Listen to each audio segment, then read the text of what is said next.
The Bible says, there is a time to be great. Kagaya ko. Presidente ako ngayon. I do not know why. But there will always be a time that I will be nobody. And that is sure to come.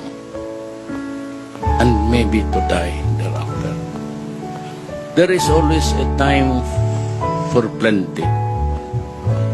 But there is always a time for one. There is always time to be merry, happy, and a time to be sad. A time to be healthy, strong, kung bata ka pa.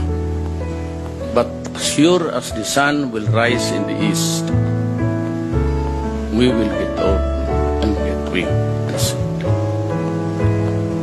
There's a time to feast, but it's time to want. A time to be spending may pera ka, but sometimes may problema.